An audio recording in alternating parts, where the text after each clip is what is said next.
Everyone, it's gonna be a short stream, because I have some things to take care of, but we'll probably like I had planned on streaming earlier today, but you know, didn't work out, so we'll probably do the Mega Man 04 resumption during the week.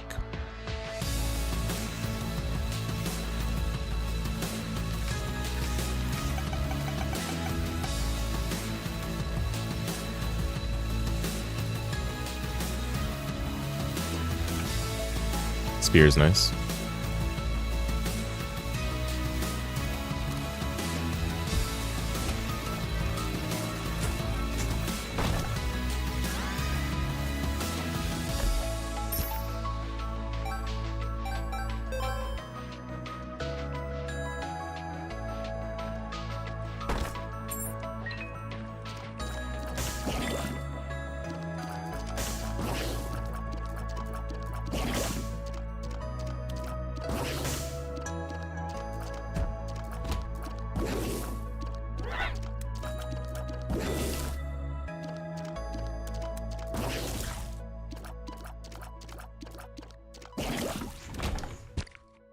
It's 2 blended hearts.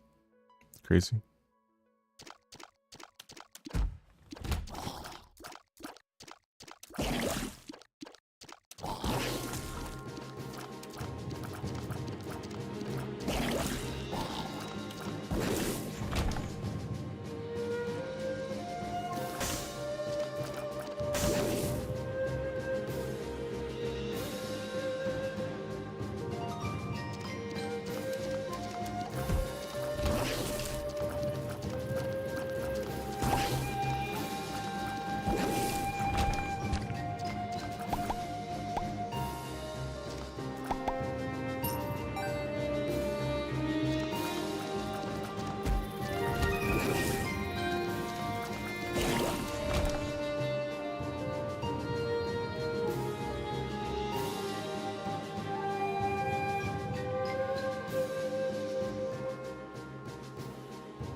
I don't think I want to break that in case counterfeit penny pops out.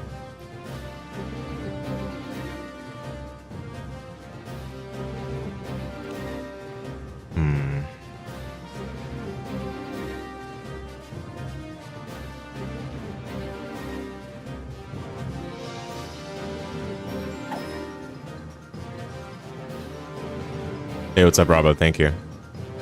Hope you're doing well.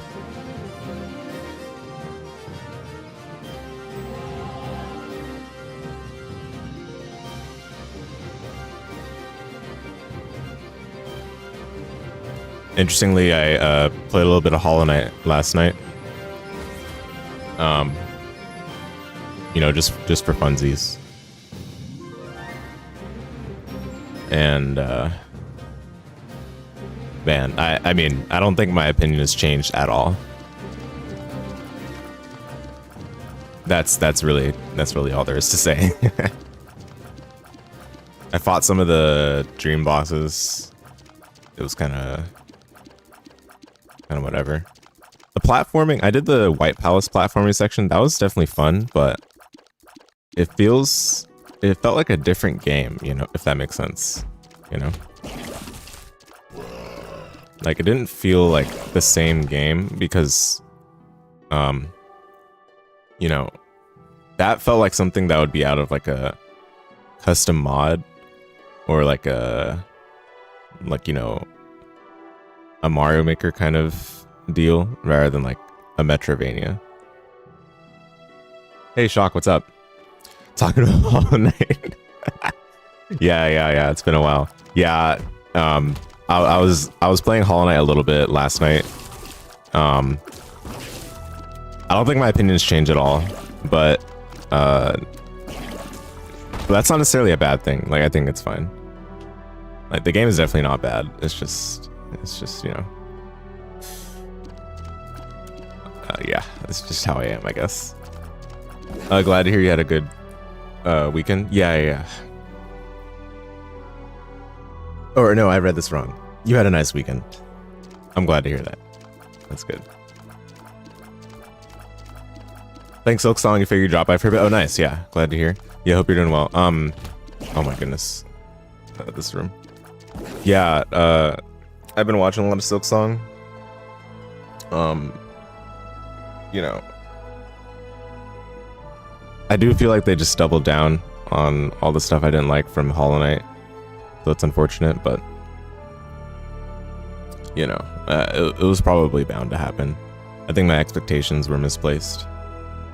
But yeah, I hope you're having fun with the Silk Song. Seems like people are slowly starting to finish up the game. So there'll probably be like more what's it called?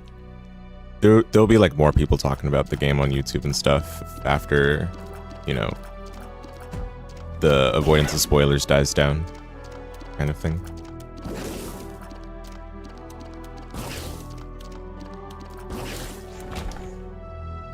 Having a blast? Awesome. Almost 40 hours in. Yeah, I heard that the game is bigger than the first game, but it seems like a lot of people are finishing in less time than the first game took to finish, which is interesting. So I'm not sure how to interpret what people have said. But, you know, from what I've watched myself, I'm still able to gather that it seems to be a fun time for the Hollow Knight fans. I definitely don't see myself enjoying it any more than I did the first game, because they just absolutely doubled down on all the stuff I didn't like from the first game.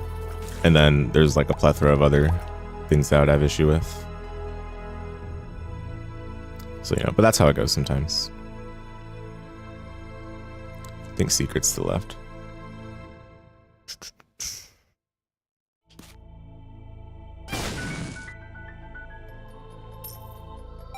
I'm not sure yet whether I want to do shop with a key or with a bomb. I'll wait.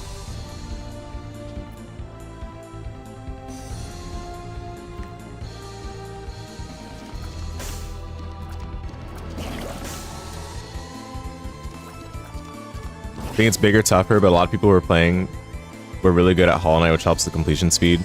Yeah, I mean, Hollow Knight itself wasn't necessarily a difficult game, right? So I feel like the devs partially got like comfortable in their own game, and that resulted in Silk Song kind of having like an absurd contrast of difficulty.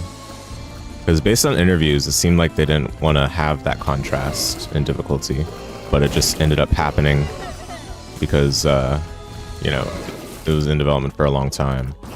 And naturally, when you're making a game like that for a long time with a limited set of playtesters, you're eventually going to get comfortable in your own game. Same with the playtesters, you know?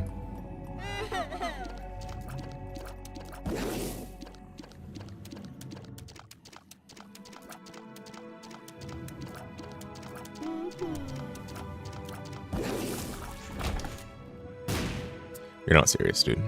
Oh, it couldn't have been here. What am I doing? Never mind. Yeah, for sure. You're not complaining as the sort of person who enjoys 0% dread mode runs in Metroid Dread. Yeah, I mean, there is the side of like, you know, it's a difficult game, but I think my gripes would not even necessarily be in the difficulty. It would be more so in like the several decisions that they made that seem just built to frustrate rather than like, you know, focusing on the difficulty itself. But obviously different people have a different perspective on that, so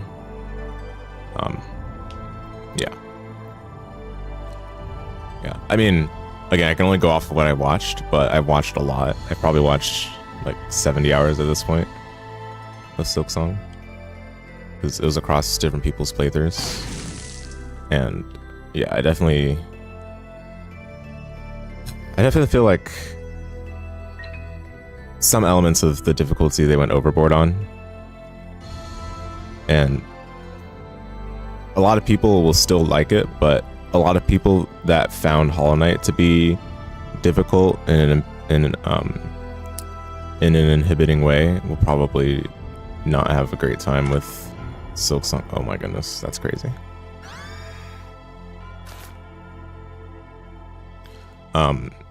So, you know, I like, but again, I don't even necessarily think the difficulty is like the main factor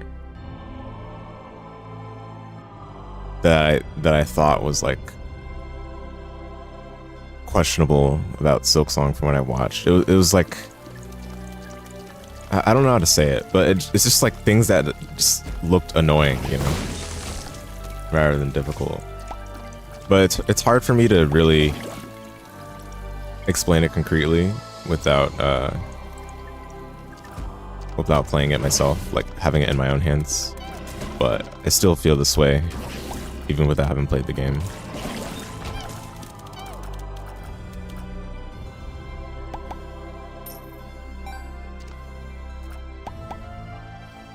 Like, if anything, I think if I were to play the game, I would feel even worse about it.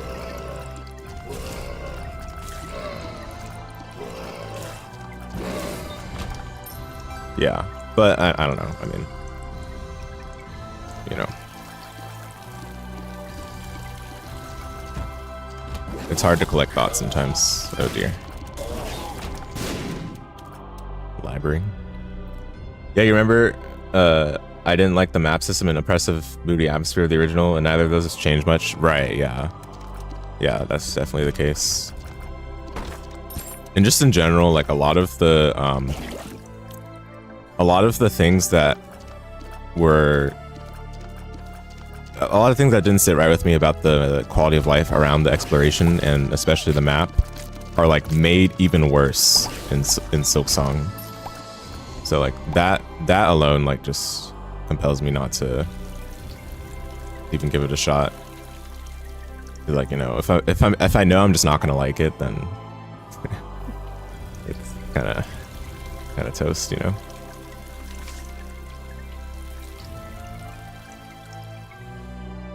Where's the mirror? Is it on the right side? Okay. Wow, this layout is interesting.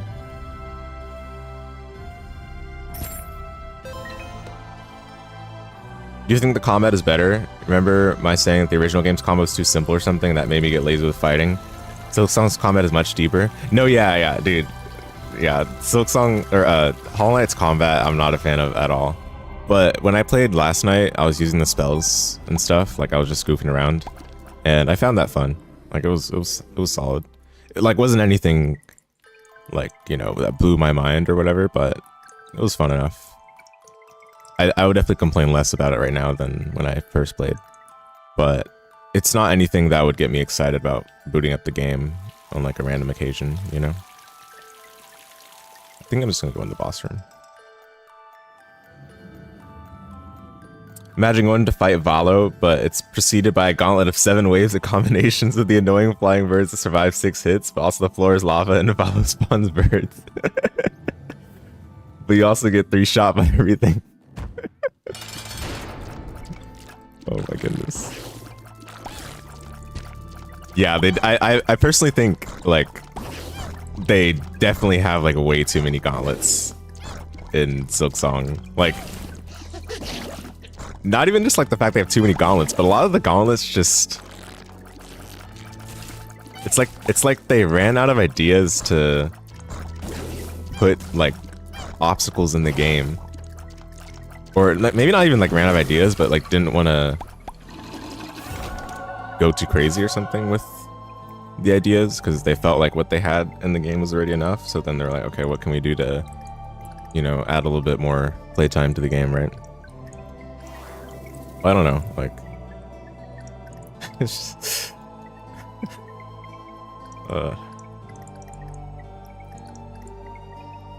I like Divine Intervention a lot. It's one of my favorite items, but I think it doesn't work well with Little Brim.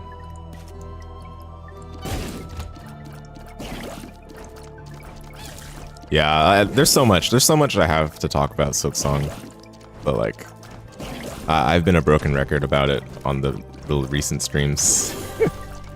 I know, Shock, that you like joined for this stream, but trust me, like I've been malding about Silksong with the past couple days of streams. Yeah,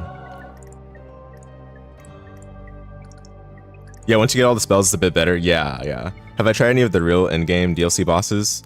No, I think what I fought last night were like the backer bosses or something. I'm not even sure if any of the bosses I fought were made by the devs, because okay, no, I fought Lost Kin. I think that one is technically like a main boss, because it was the Dreamnail version of the guy that guards double jump. I fought him last night. Yeah, but let me think. Yeah, I don't think I fought a DLC boss. Spells use a limited resource need to farm. Dude, yeah, like and the fact that you lose the resource even when you die, I feel like the game shouldn't autosave the fact that you lost resources. Like, what's the point of that? Like, because it discourages you from using it on the things that you'd want to use it most on, you know?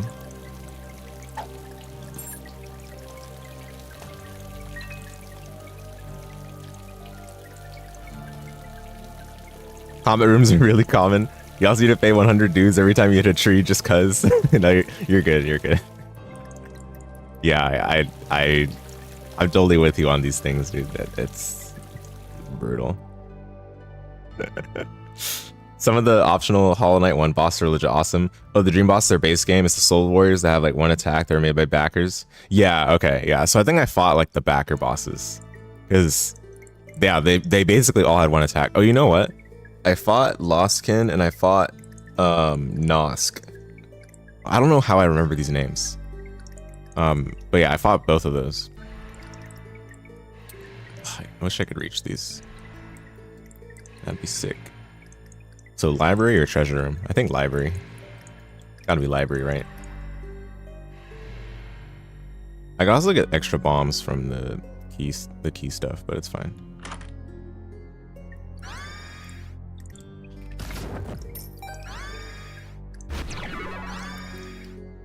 Okay, well, I can try for this, or should I get a key? I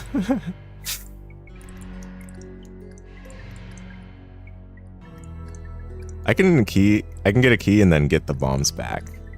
Genius.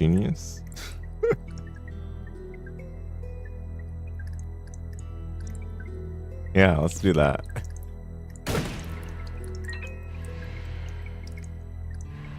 Nosk is cool, more for the build-up than the actual fight. Yeah, I thought the section leading up to Nosk was much more interesting than like the boss itself. The boss itself was the kind of boss I don't like, let's say that. It's uninteractable for like, what, like 5 or 6 seconds. Comes back down, like hops around. Anyway, like I'm sure he wasn't meant to be like a sophisticated boss, but I was like, okay, man, really? Yeah, really cool intro to Nos chasing after Hornet. I think you just chase the knight. Yeah, I think, yeah. the person that you like see below looks like you, and then when you actually get to the boss, it like transforms into this like monstrosity. It's pretty cool.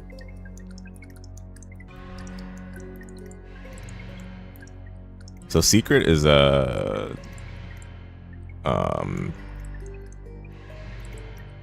oh no, I guess it could be up to the left of mirror room, but it's probably next to boss and treasure.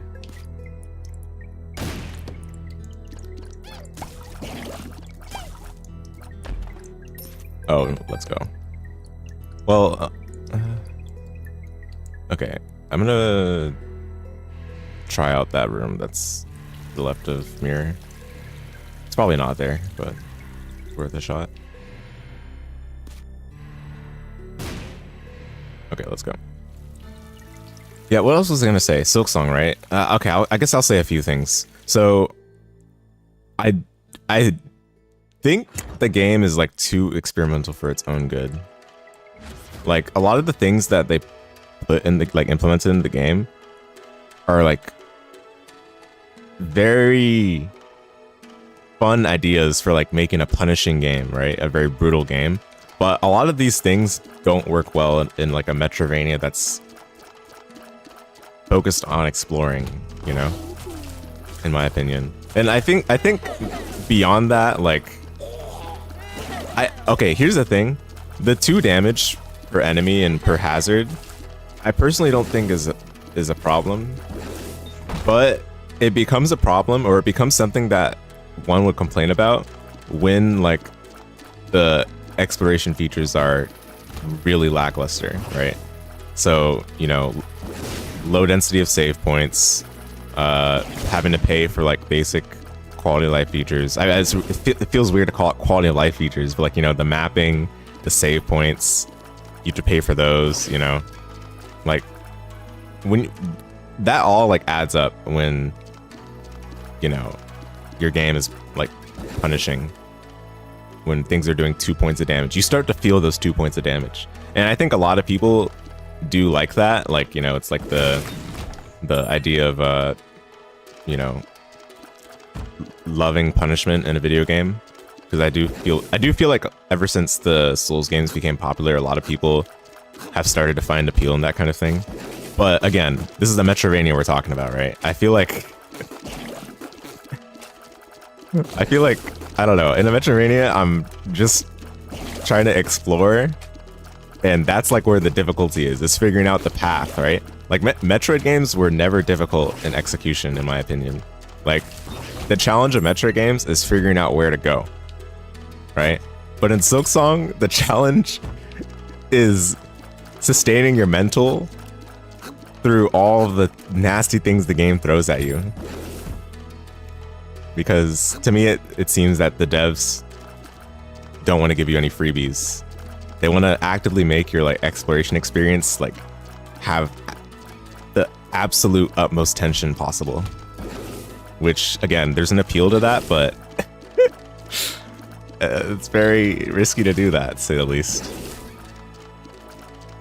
But I mean, it's clear to me as well with Silksong's release that certain people, like basically Team Cherry has garnered pretty fervent fans of their work, that no matter what work they put out, as long as it's familiar to them, as long as it's Silksong, you know, as long as it bears that Silksong familiarity, then people will enjoy it.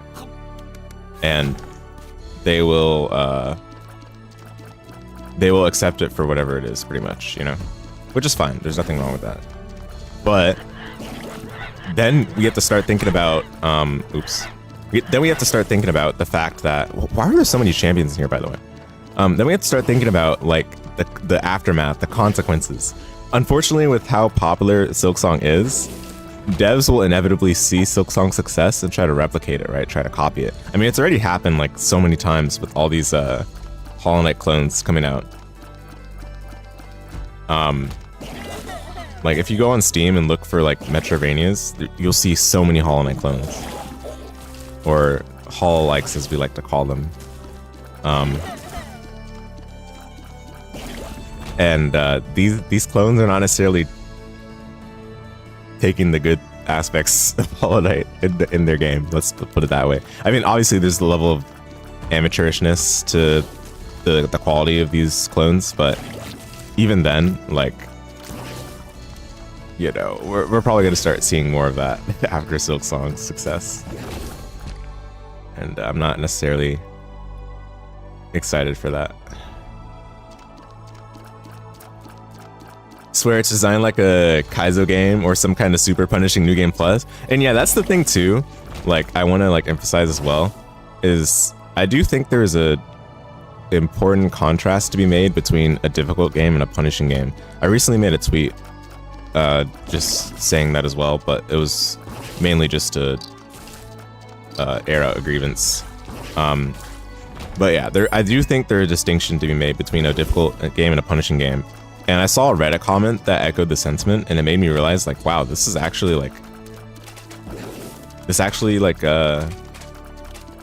exists in a lot of games than I expected. Okay, how do I get through this?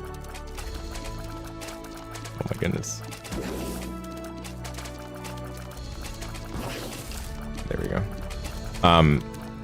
In a game like Celeste, I think a lot of people would agree is a difficult game. I never played it still, but a lot of people would say that's a difficult game, right? But is Celeste a punishing game? No, because if you make a mistake, you respawn at the checkpoint, which is pretty close to where you have to do the section from, right? And actually, I think Hollow Knight and the White Palace has a similar concept where in the White Palace you do like some tough like platforming sequence, but then after you like complete like one part of the sequence, there's like a checkpoint like right there, right? And that, like, it's not punishing at all. And not only do you get like a checkpoint right there, they give you a couple benches within the area, and there's a lot of spots where you can regain soul to regain health. So like that's like not punishing whatsoever. But it's still not easy, right? It still like has an execution element. Whereas I feel like Silksong leans more toward, like, don't get me wrong, Silksong definitely seems like a hard game, but it definitely seems to lean more towards like punishing you, especially with like a lot of those fake benches and just like traps in general. And then the fact that, you know, you get to a new area and you're like, oh, I'm so excited to explore this new area, and then you don't have enough money to make use of the save point. So if you venture deeper into the area and you die, then you get set super far back, right? Like, that's like punishing, and sometimes that punishment can overshadow the actual like executional difficulty of the game. Because to me, like, the satisfaction comes from the former, right? The difficulty, rather than like, oh, I beat a game that was super punishing. I don't know, like after finishing Dark Souls, I wasn't like, oh, like I'm so satisfied to have beat a punishing game. I don't know, like it's not the same feeling, you know.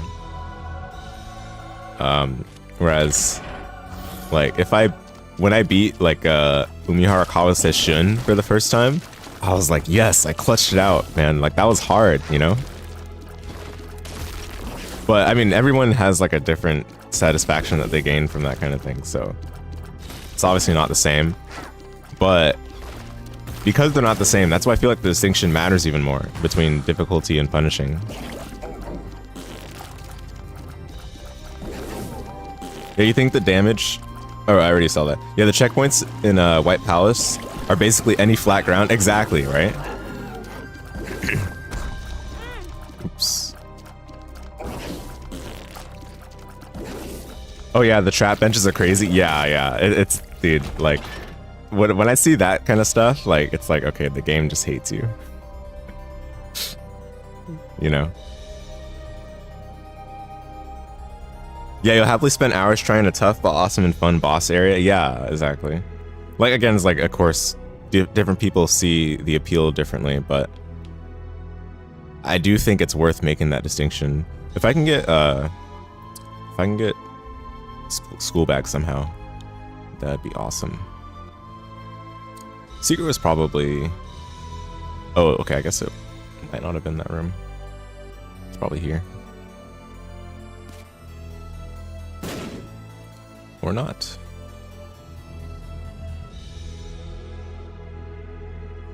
No. Probably there. But you'll quickly start getting frustrated if a section is clearly designed to just be annoying. Yeah, exactly. Annoying, and like the punishment sets you really far back, right? Because like, you know you can do it, but it just feels like the game is wasting your time each time you don't do it, you know? Like, not everyone sees it as a waste of time, but if the time spent between getting back to the obstacle and starting from your checkpoint doesn't involve like engaging gameplay, but it's just like, you know, tedious and is there just to serve as punishment rather than serve as like an executional roadblock on the way back to like the actual obstacle, then like, I don't know, it doesn't I don't like it, basically. That's all there's to say. Darn it. Okay, well, let's fight the boss. Yeah, I mean, I know that all the people, like in like a Reddit thread or like a Steam review comment, could just say skill issue, but is it really a skill issue? I think it's an overlooking issue. Like, just overlook it, basically, or like don't see it as a problem. You know, you can always overlook it if you really want to,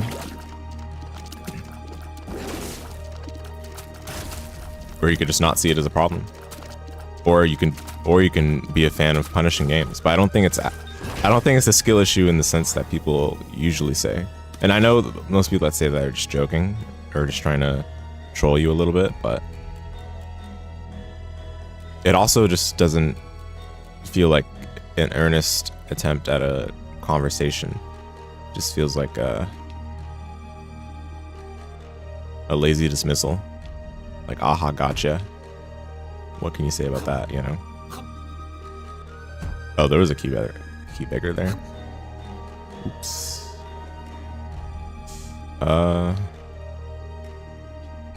Yeah, I don't think I can get school bag. This kind of sucks. But yeah, I guess it depends what you want from the game. Are there Mega Man games that force you to redo the level if you die to the boss, or do they always spawn you outside? So if you have lives remaining, you respawn at the checkpoint, which is right outside the boss. It's, you know, that room that's like the transition room to the boss? They always spawn you there if you have lives left. But if you run out of lives, then you start from the beginning of the level. And actually, we're going to talk about this on the podcast episode I announced in the Discord server. That'll be the topic. But yeah, basically, it's like some old games, you know, with the continue live system, don't necessarily they don't necessarily like set you that far back if you still have lives left. But as soon as you run out of lives, that's when you got to restart the whole level, right? And I actually think that's fine. I don't think there's a problem with that. But I do have a problem with games that, you know, make you effectively restart from the checkpoint, and it's like a long way back to the boss every time you mess up, you know? And I've played games where they don't have that, and once you play those kinds of games, you can't, it's really hard to like think well of the games that set you far back. Like Prince of Persia Lost Crown, when you mess up on a boss, you get to instantly retry. You can instantly retry, or you can go back to your save point. Which the save point is usually not that far from the boss to begin with, but it's like, it gives you the choice, which I think is important.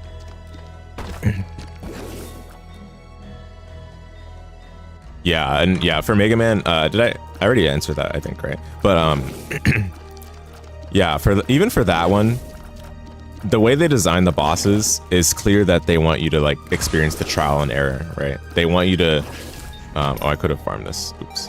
They want you to take a couple deaths to see what the boss does and learn the boss patterns, and then knowing that you'll possibly have to spend a continue on the first time you see the boss, right? But the boss is designed according to that, and it's not just like, oh, like I'm just gonna spawn a billion enemies, or oh, you're just gonna get knowledge checked, haha. Enjoy the backtrack. That's like a minute. No, it's not like that. Like there's still like a executional element, a skill element, where you have to demonstrate mastery of the mechanics to some degree, right? Or like mastery of the movement or whatever. Or in some cases, you just demonstrate that you can swap elements.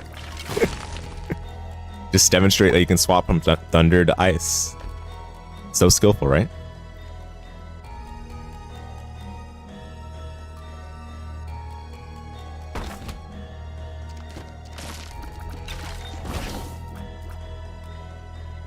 I'll wait on that.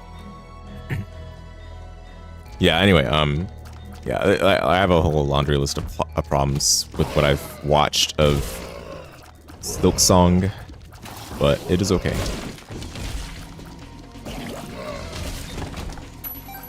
I think the devs accomplished what they wanted.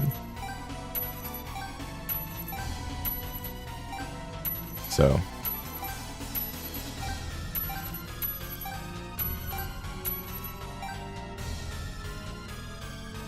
So Silksong first playthrough win. I honestly I can't even say that it won't happen, because there is a slight chance that it would, but not because I want to do it. Let's put it that way.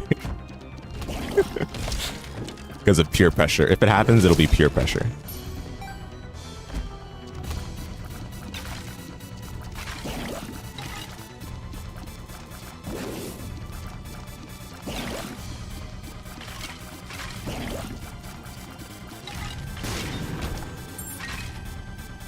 For the meme potential. Oh my goodness. I mean, it will be content, I guess. It will certainly be content.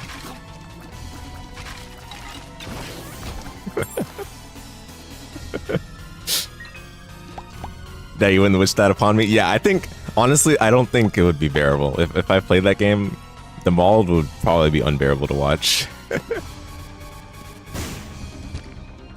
That, because... You know, I played Dark Souls 3, right? I think I would be malding more than Dark Souls 3. And I was malding pretty badly at Dark Souls 3 towards the end. Like, imagine getting off work to play Silksong kind of thing.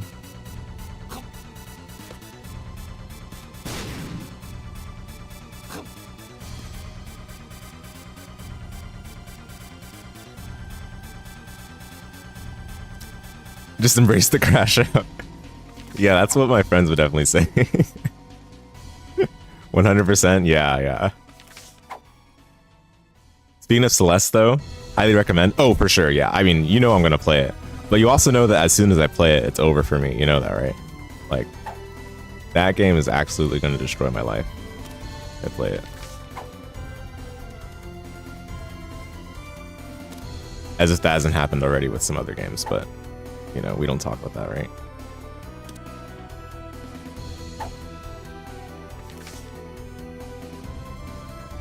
Yep, Giga over. Yeah. It's not too bad if you like platformers. Yeah. I mean, I know basically like Shock. I know I'm gonna like it a little too much, so I've been delaying playing it for a very long time until I'm like mentally ready to be engrossed. You know. You suck at platforming, you had a great time with Celeste? Yeah, that's awesome. Yeah, like that game, I think does what it does very well from all that I've watched. Can't wait to play it. Yeah, one of my favorite games called Umihara Kawase definitely like has a similar, like how to say it, similar like satisfaction of nailing the challenging platforming, but it's not as robust in the quality of life as Celeste is. Celeste definitely has more modern quality of life changes. Did that hit? I don't know. Kind of being lazy right now.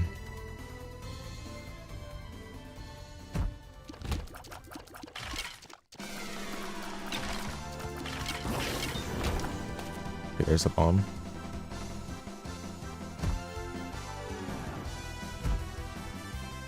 Oh, I guess it could be at the bottom, which is annoying. I don't want to have to push it all the way down there. Fair, yeah, yeah. The soundtrack goes Mega Heart 2 and Celeste. You love when devs intentionally build an advanced movement tech, and Celeste has a ton. Yeah, yeah. Yeah, wonderful game. Very few games like that come out nowadays, I feel like. Oh, perfect. Excellent. Spend another floor building up my resources.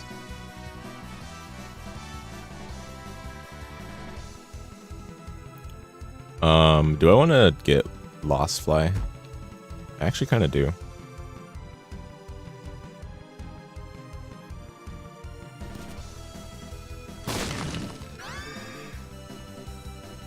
You love Valkyrie Profile, Lenneth OST, actually cool game. Oh, you know about this game.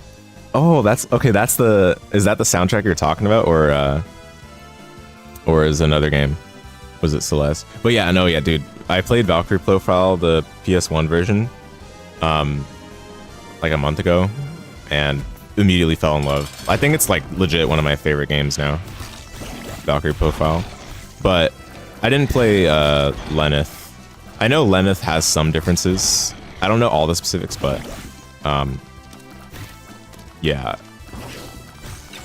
Yeah, it was awesome. I actually plan on doing like a hard mode playthrough on stream, because I played on normal mode for the true ending I did on my own.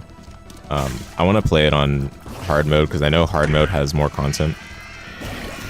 The way they did it was super weird, because for those of you that don't know, Valkyrie Profile difficulties are actually like reversed. Easy mode is probably the hardest difficulty and has the least amount of content. Normal mode is like normal, and hard mode is probably the easiest, because you get access to the most like equipment, and a lot of the equipment you get access to are really strong. But you also get access to the more content, more dungeons, that is. And having more dungeons is actually a good thing, because it lets you what's it called? Like level up your characters more. And also for hard mode, all your characters start at level 1. So it gives you a chance to build up your stats in a more optimized way, because you can like customize them a bit more appropriately, rather than the other difficulties where they start at a higher level, but the stats are like definitely not optimized. So okay, let's see. That would be sick. Yeah. I'm definitely eager to play that one on stream, because I don't know what a lot of the hard mode dungeons are like, but I've been wanting to experience them, and I think it would be good to do on stream.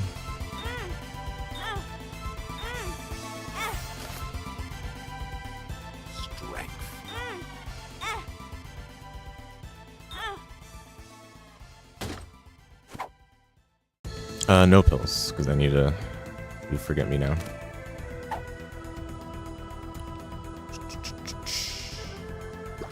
Yeah, this game's OST is super good.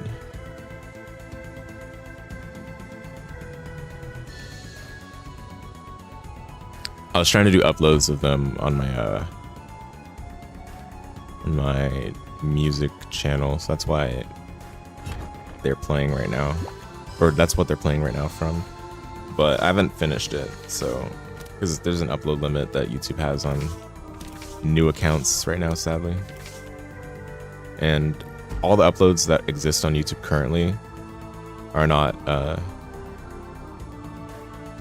like, how to say it? They're not from like actual rips of from the game. They seem to be from the OST disc, which is not as high quality, unfortunately.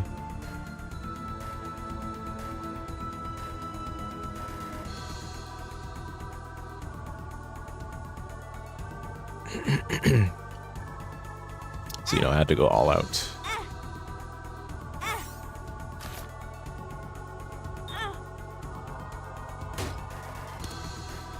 I mean, that's pretty good, honestly. I really need bombs. Should I just, like, Ace of diamonds in here or something.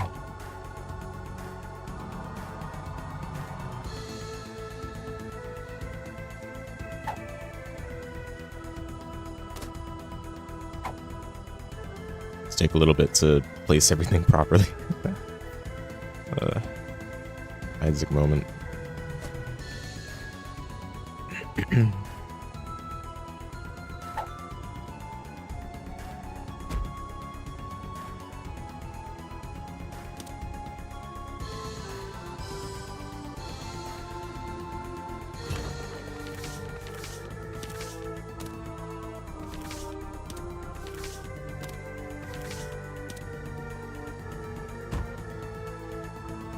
Isaac item organization gameplay, yeah.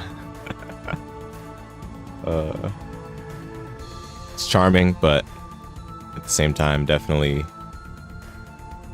a little tedious.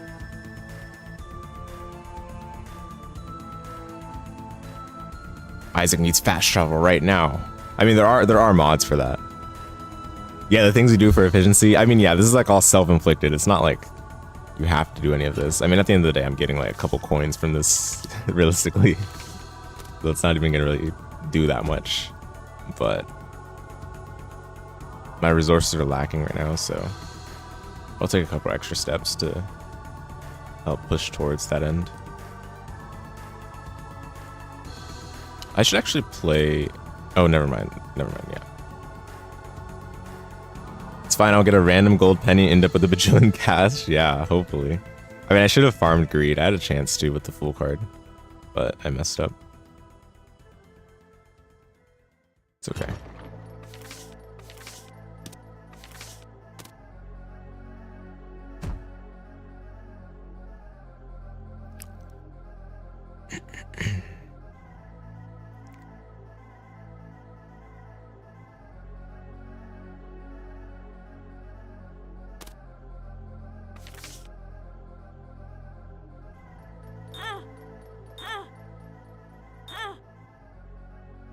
Nostalgia crazy right now. I know, right? I know, right? It goes insane. And I'm sure this song will bring quite the nostalgia as well. Did you ever play Hero of Disgaea? Is it Disgaea or Disgaea? Yeah, I've heard of it. I've never played it before.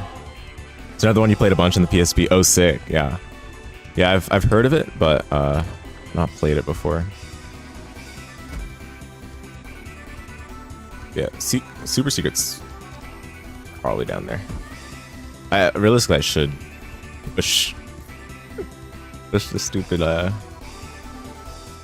bomb turret thing all the way down there, but it's just troublesome. I don't feel like doing it.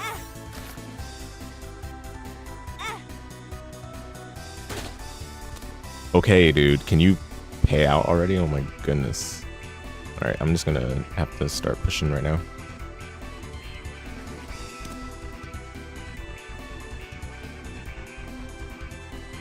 Yeah.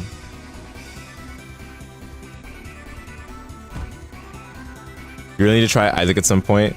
You love roguelites, and this is one of the classics. Yeah, it's interesting how this has become a classic, and, you know, I don't necessarily think that's what Ed McMillan was trying to do, but it kind of worked out that way. Yeah, it's crazy that so many people still play this game several years after its initial release. And I think Repentance is just such a great expansion. If you play this game, like, I definitely recommend playing on Repentance.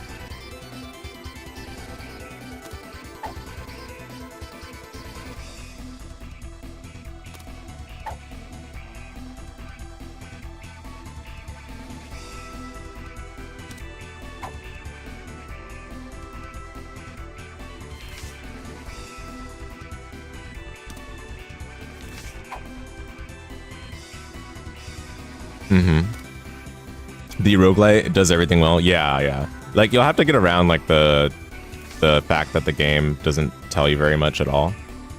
But they've been fixing that with Repentance Plus. Recently, they added official item descriptions, so... That's so funny to say that as, like, it's a good thing. I mean, it is a good thing, but... like, that should have been in the game a long time ago. But anyway, Yeah, it's much easier to get into the game than it used to be. Because before, they would be really cryptic with what stuff did, and you have to look it up on a wiki or use a mod. A lot of people still use a mod, but now it's not as much required because they tell you what stuff does in game now. Like you can see pause menu, like it actually shows the description of what stuff does, which it's kind of unbelievable. It's still unreal to me. But yeah. Oh, Hades 2, yeah, that's true. Yeah, that's exciting. You know, Hades 1, definitely not a game for me, but I can see why people enjoy it. Hades 2, I might keep my eyes out on it and purchase it later. But yeah, it's exciting that it's coming out now. It's kind of scary when games get revealed first in early access, and then, you know, I feel like when they actually launch, the attention is not as high. But maybe that's not true. Maybe it's just because I haven't been paying as much attention. Hades 2 is incredible. Awesome, yeah.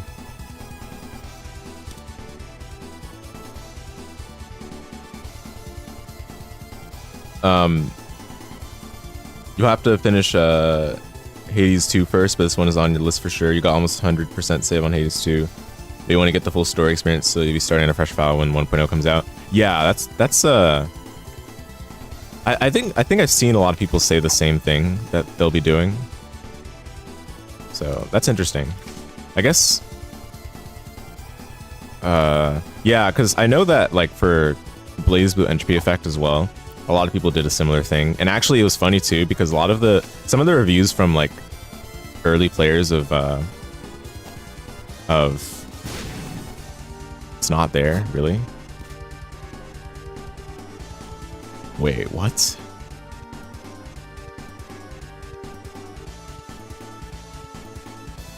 So is it here? There's no way. This would have hit, I think, if it's there. So it's in this room, which is even more awful. I think it's down. Wow. But yeah, what was I saying? BlazBlue entropy effect. Some of the reviews when that game first came out, people were pretty mad. It was pretty funny. Also, I forgot you can just do this. This whole time I kind of wasted more time than I needed to. That did not hit. I need it right next to the door. But yeah, yeah. People are like saying like it's pretty different from early access, blah blah. Why did they change this? But I feel like BlazBlue entropy effect was successful for what it did, and it's not there. Okay, I'm just giving up, dude. Okay, fine. I'll check the other wall. But I'm on the verge of just giving up.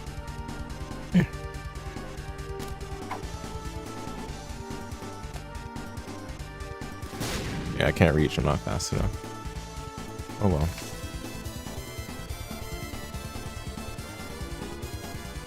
Do you like it more than Hades 1?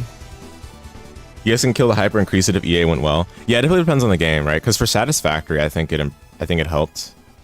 But I also just feel like a lot of people have sour feelings about EA these days in general. And not the company. I meant the not the company. The early access. Of course, a lot of people have sour feelings on Electronic Arts as well. 1 second.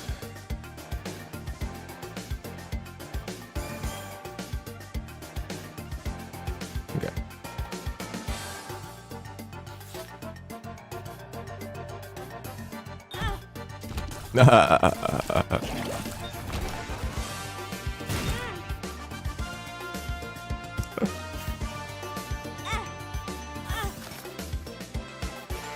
Am I just coping at this point, man?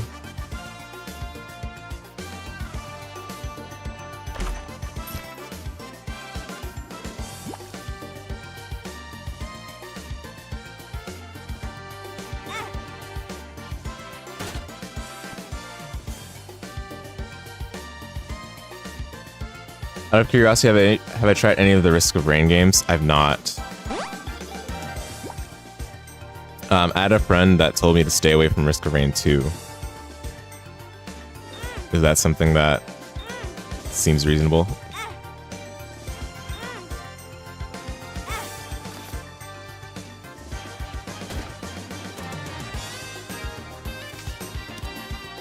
Oh my. Okay, I think I'm just done, dude.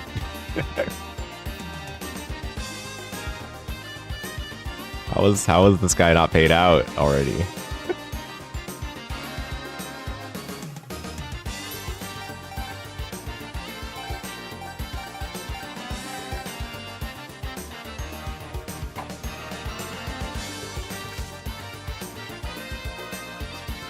Risk of Rain 2 is one of your favorite games. You enjoyed it, but friend, wait, was it Risk of Rain 2 or 1? Oh man, I might I might be misquoting him. It might have been Risk of Rain 1, but I know there was one of the Risk of Rain games that he said like I should just stay away from. Would that sound more appropriate for Risk of Rain 1, or am I just trolling myself? You liked Risk of Rain 2? 1 is 2D, 2 is 3D. Okay, so it was a 3D one. Yeah, it was a 3D one he said stay away from. Okay, so yeah, it was 2 then. Alright. But yeah, if you guys liked it, then that's sick. Because, yeah, I've seen a lot of people that do quite enjoy it, but, yeah.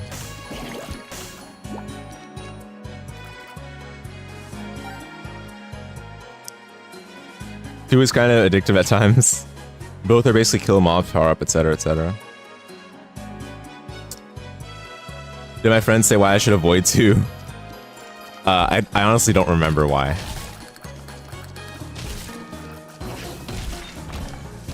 But I will say I kind of just took his word for it.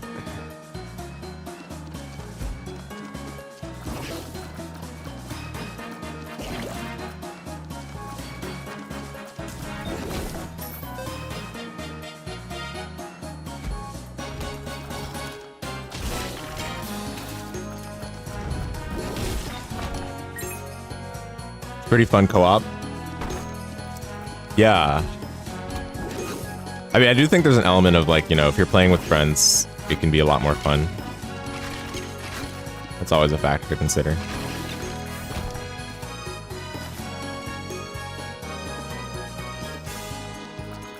Cool learning items, enemies. Yeah. Yeah, I don't know. I mean, I don't have any strong feelings personally on Risk of Rain. I've not watched enough to really like have any sort of depth in an opinion. You like it single player too, but yeah, co-op is a huge part of why it's fun. Gotcha. Yeah, that makes sense.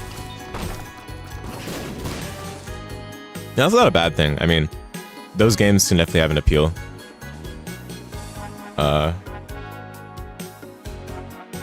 It's not the type of games I would favor, but you know, that's not to say it's like a bad thing either.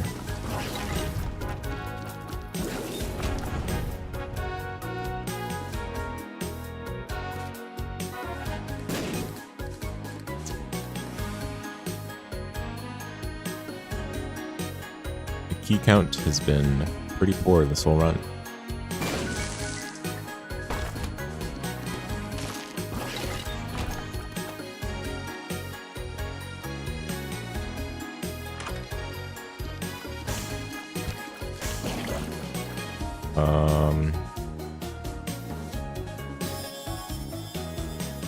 Let's try that.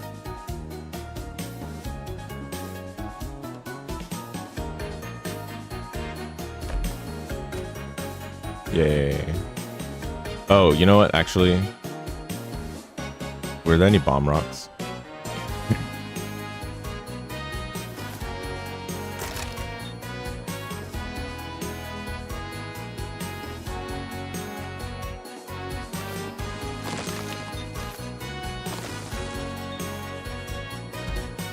None.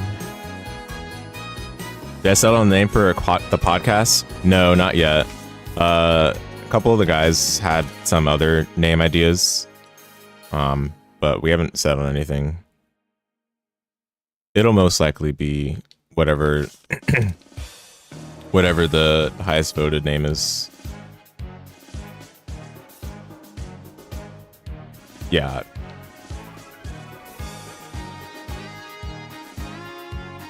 Yeah, I like, you know, personally, I'm okay with a simple name, but some of them are like, nah, it's got to be more, something that more stands out.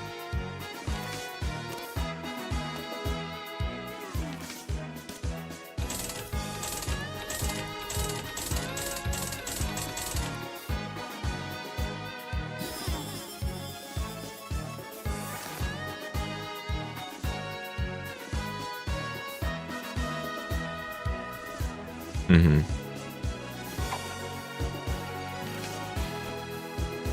Oh yeah, Shock. I think this might have been kind of after the whole Hollow Knight stuff. I can't remember the last time you peeked into the stream, but I started learning Super Metroid Barrio Rando. Oh my goodness, it's tough. It's tough. I feel like a lot of the expectations of the seeds are such that you have to like get comfortable fighting the boss with like low ammo or low health. And it's really tough. Like I definitely don't have enough experience on Super Metroid right now, but I've been watching a lot of other players to try to steal some stuff from them. But when I do it myself, I'm like, man, I'm struggling. Oh yeah, you seen my stream notification in Discord? That's sick. You haven't tried too many Super Metroid ROM hacks? Yeah, I mean, yeah, you know, I didn't want to do like map rando because I want to still play something that's close to the vanilla game. But yeah, even with that in mind, I feel like Vario Rando's still been pretty tough.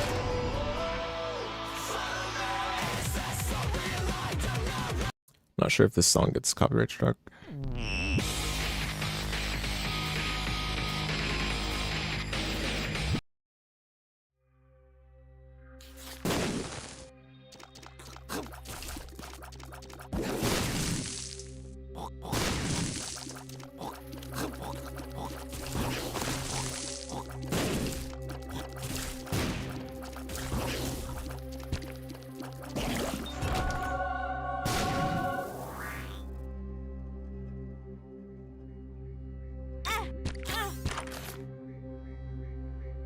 Dread is definitely your game. Yeah, let's go. Yeah, Dread is the best. That's where it's at. I think there's like a very close distance between Super Metroid and Dread for me, but both are awesome. Do I want Spirit Sword? I guess so. I mean, it's gonna ruin Little Brim. And it kind of makes me look like an idiot for not taking Divine Intervention, but it's okay. It happens.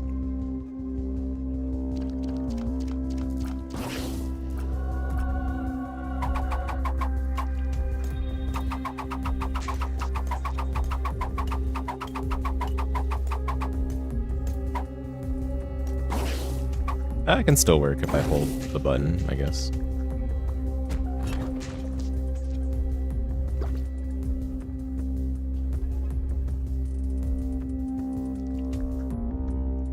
Was there a Tinted Rock? I think there was in the mini boss room. I was waiting to get some bombs. Oh, I have Mom's bracelet now, right? Could use that. Dual wielding spear and mag sword's kind of hype. Yeah. Absolutely. Dude, I need some keys. Oh my goodness. Like, you don't really need that many keys in Isaac runs, but when you have like the 1, 2, or 0 keys, you definitely feel it.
Need some more range.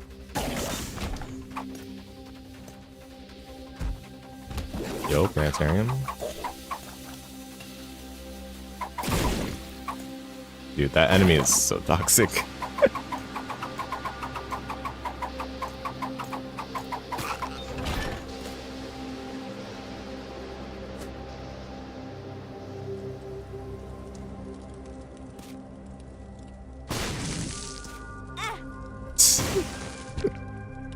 Classic.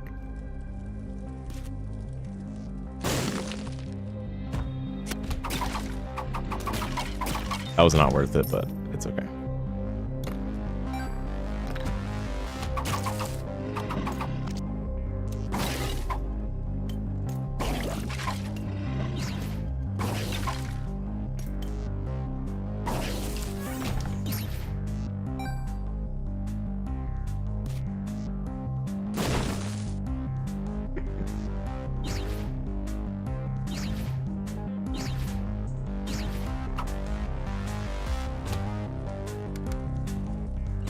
Speaking of toxic, this room is amusing.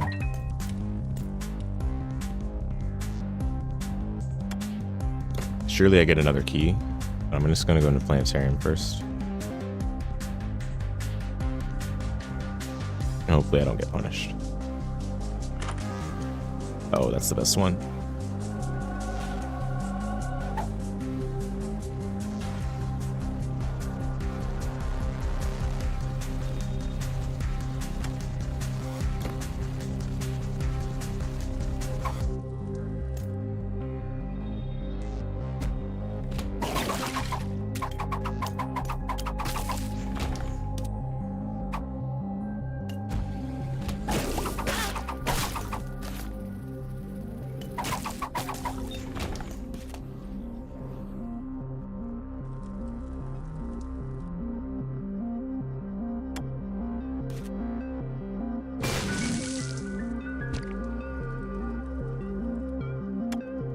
Gonna head out.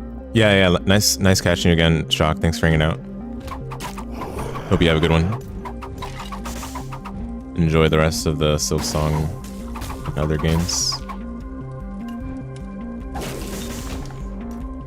Yeah, thank you. I think this run is shaping up to be a good one.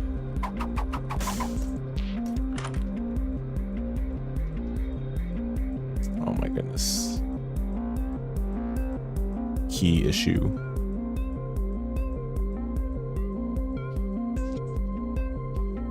I'll go in the challenge room, I guess. No.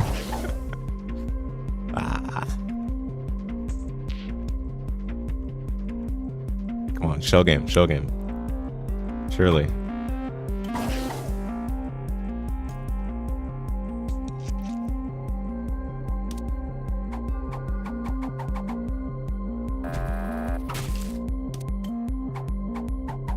Come on.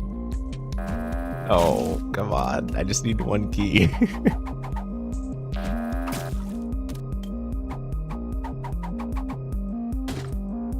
Okay, that's nice.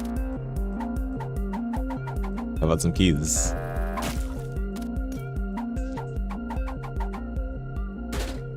Oh. I mean, I could have walked out, but it's okay.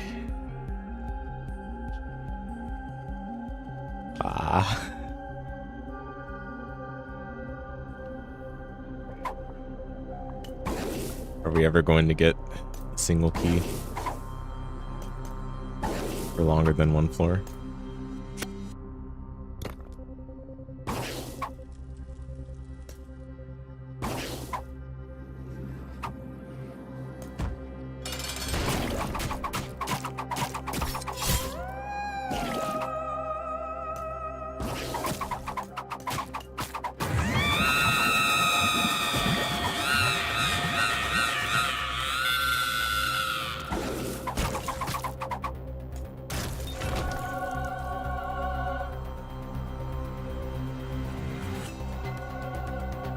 Should have solo-vibed with that. That was the whole point, but I forgot.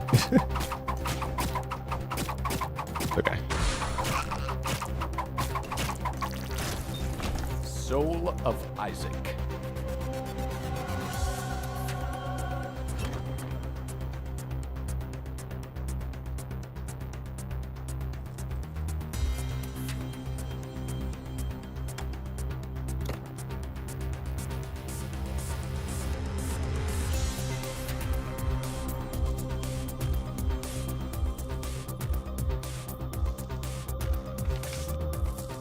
Where's my full card?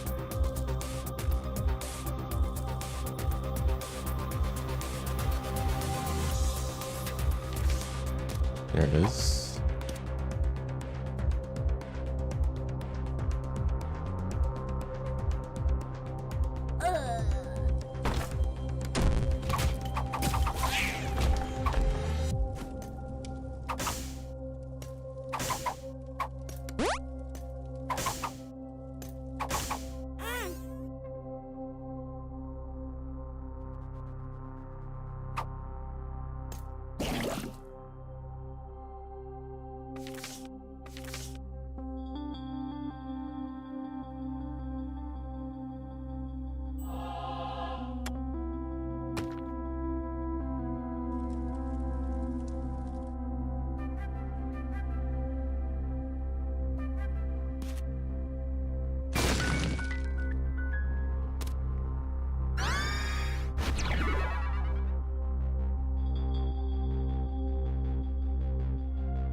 Yes, finally.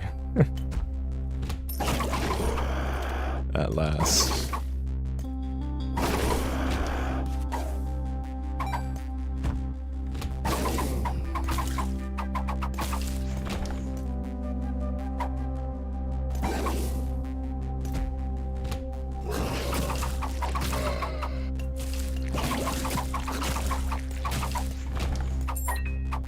Let's go. 2 keys.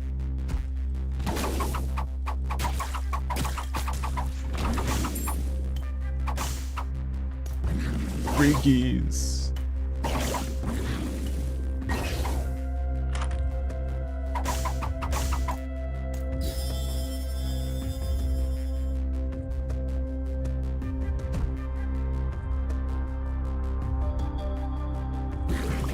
Oh, secret was there. I did not see that.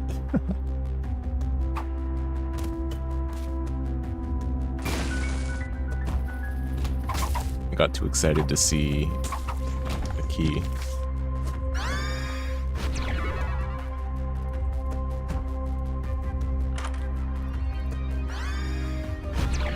Give me 4 skeleton key secret.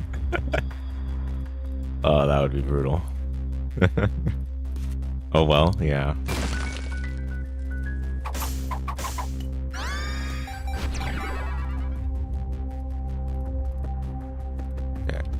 Boss challenge? Boss challenge? That's good.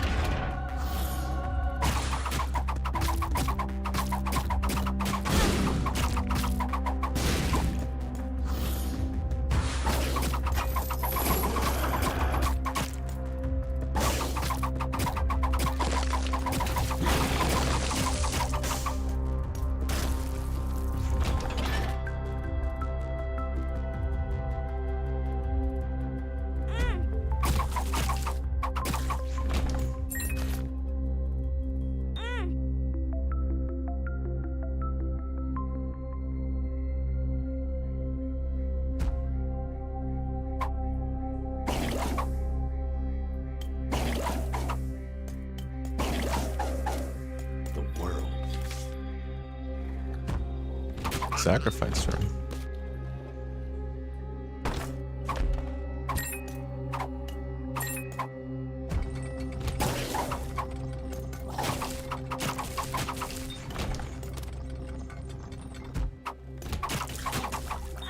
Ow. Was it Umihara Kawase I mentioned earlier? Yes, that's right. It's one of my favorite game series. But most of my time playing that game was spent in vanilla. And I played only a little bit of Bazooka. But basically Sayonara, and Fresh, I had spent very little time on until recently.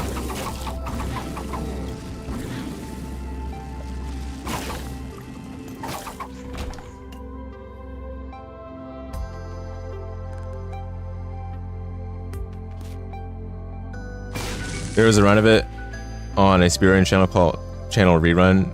Looks interesting, a lot of grappling around. Yeah. Very grappling centric game.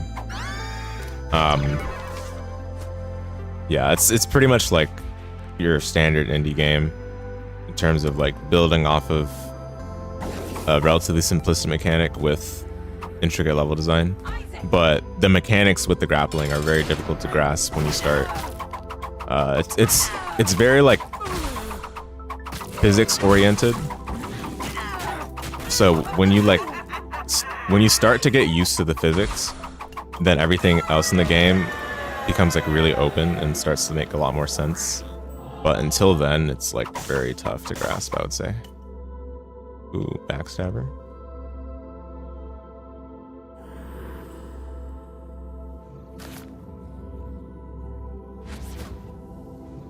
Physics are really interesting. Yeah. There's like there's a ton of depth to just like the basic grappling mechanics and the way the physics work. The first game is a little bit. I'd say honestly, I personally find the first game to be the best game, specifically because of how the physics are.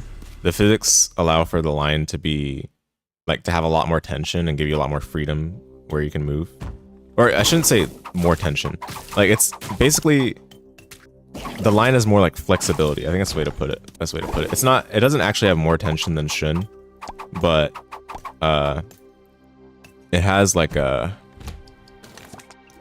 more freedom, I would say, because some of the movement is limited by comparison in Shun. Shun, the line is shorter but also has more tension, whereas in vanilla the line is longer, but the tension still allows you to like perform a great variety of like the movement techniques that are possible.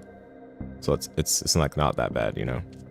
But I still think the vanilla game is like the best one for that. And also the levels in that game are so much variety and like very tough. But the problem with vanilla is that because it's the first game, it also has like the most like it's the most punishing for like not clearing a level, because it has the classic like live system and there's no continues. So if you run out of lives, then you have to start over from the very beginning of the game. But made up by the fact that it has a practice mode. So every level you visited once, you can practice at any time from the practice mode. So like that like makes up for the fact that, you know, it has like the old school continue live system. Shun, on the other hand, has continues, but you only build up continues as you make it deeper into the game. And you actually have less lives in Shun. But again, once you get continues, it becomes easier. And the levels in Shun overall are a lot easier. They toned down on the kind of goofball enemy spawn timers, and they focused more on making like the experience of improving in the mechanics a lot better. So Shun definitely has like its own merits, I would say, and honestly is like, I still think the first game is a better starting point, but Shun is probably a better game to grind if you're new. Yeah. It looks very bouncy and elastic. Yeah, exactly. But like, it's really cool.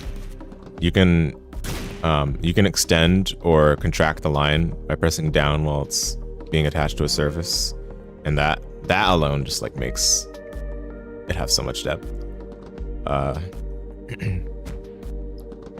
And like honestly, for its time, like it's kind of crazy how good the grappling mechanics are. I mean, when that's like the whole focus point of your game, it better be good, I guess. But even with that, even considering that, like it's still super good. I kind of want to find the other secret room since I have golden bombs. Yeah, yeah. I would never stop shilling that game.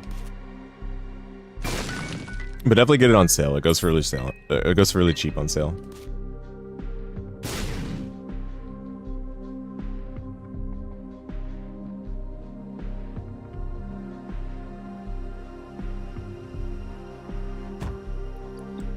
Oh yeah, I was talking about Shun. Yeah, Shun I think is an easier game overall, but still retains like the same identity and feel that the series goes for overall. Sayonara and Bazooka, on the other hand, are very different. Sayonara is like a... it's the best way to put it. It's like a babyfied version. There's no lives at all. You know, you get infinite retries. And it has the most elasticity of the line out of all of the games. The line is like super bouncy. There's like barely any tension, and honestly, it feels pretty bad. But so you would think that's like a deal breaker, right, for a game like this? But they did a good job of making up for that because the levels are so sick, and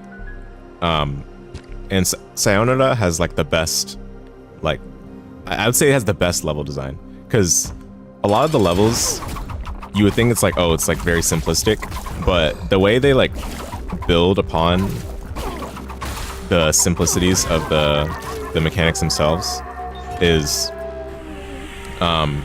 like there's a couple levels that make use of like the fact that there's a lot of space in the level and you can't see all the space, so you have to like information gather, and you can always information gather safely in every level. There's no like, oh, you have to make a blind jump or whatever.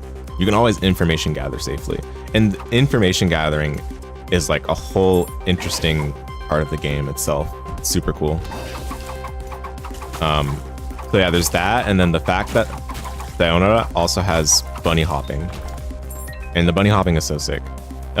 Basically, as long, I mean, you can bunny hop in all the games, but I think Sayonara does the best integration of bunny hopping into like the levels, because you don't have to bunny hop in any of the levels in the previous games, but you have to in that game for some of the levels, and it's super satisfying to pull it off. That's like one of the games where I'm like, ice physics, let's go. Like normally you know how I am with ice physics, but now ice physics is like a welcome sight in that game. So where's this last secret room?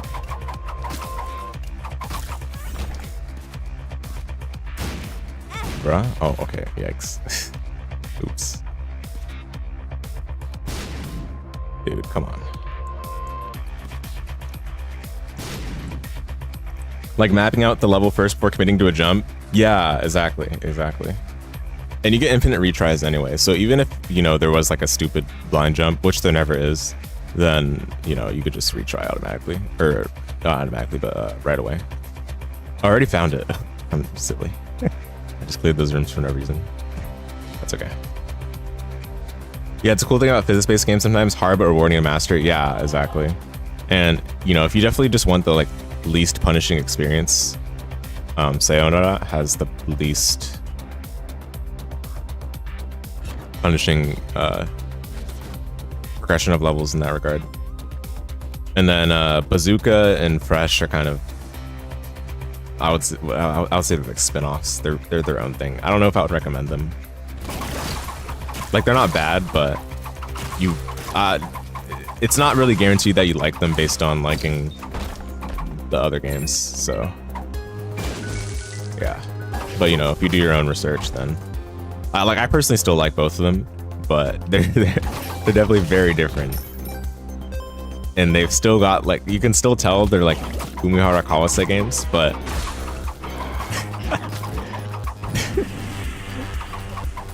yeah, it's contentious.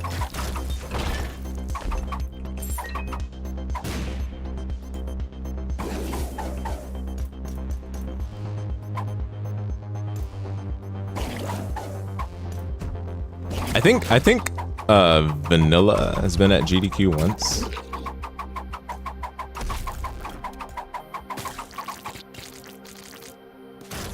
Or how they like to call it is Muji. Muji is like it's like plain, basically. Not plain in terms of the game, like plain just like the title. The plain title.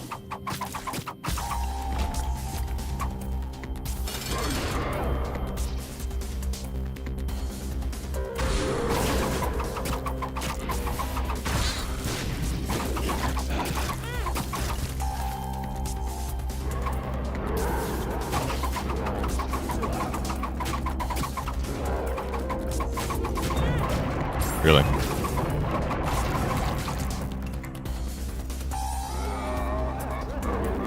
How did I go from like no keys to 20 keys? I kind of wasn't paying attention.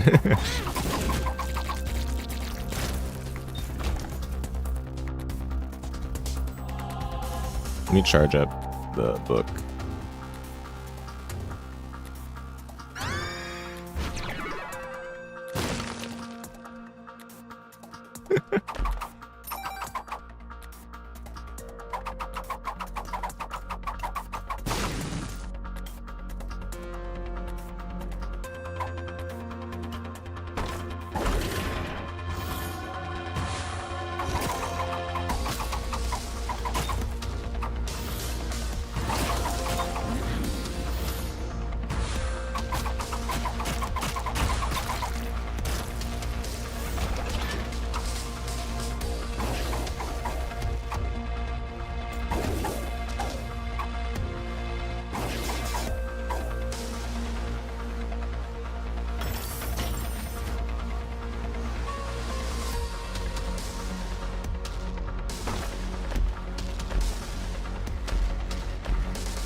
So glad we can melt that boss. That boss is so bad.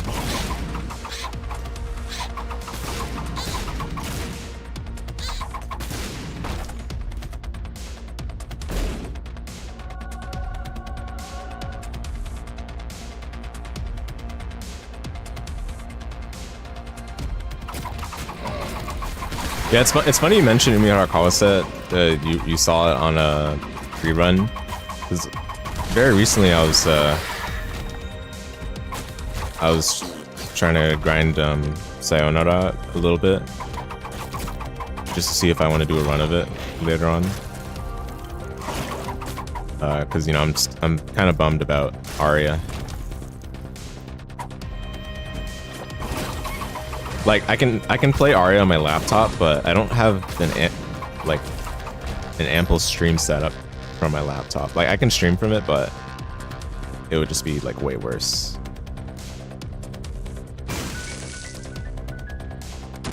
So it just sucks. So I might have to do like recorded runs or something, which I don't know. Like, I feel like way better to just stream runs.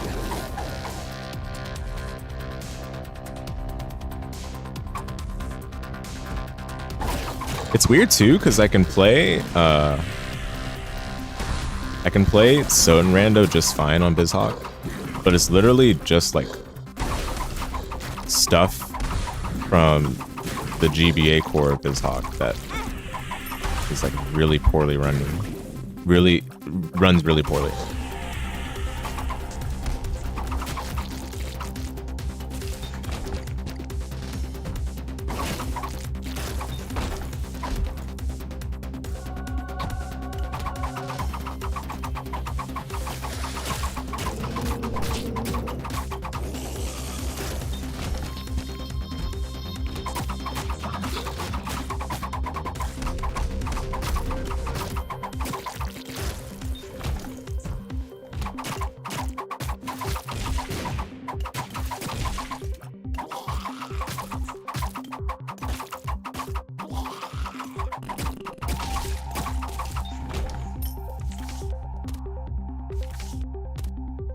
Yeah.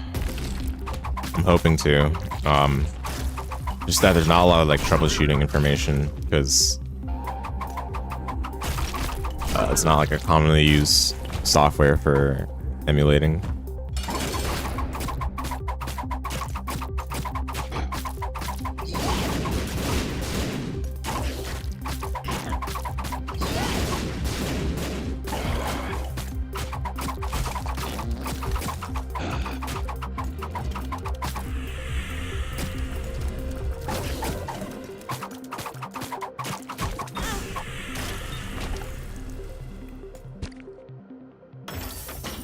Okay, 51.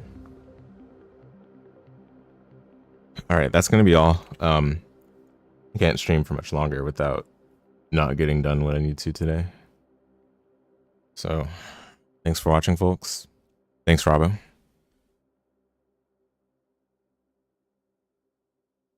Yep, we'll play some more during the week. I'm glad that the hotfix seems to have fixed stuff now. On the beta. All right. Catch you later, folks. Thanks, Robbo, you too. See you all next time.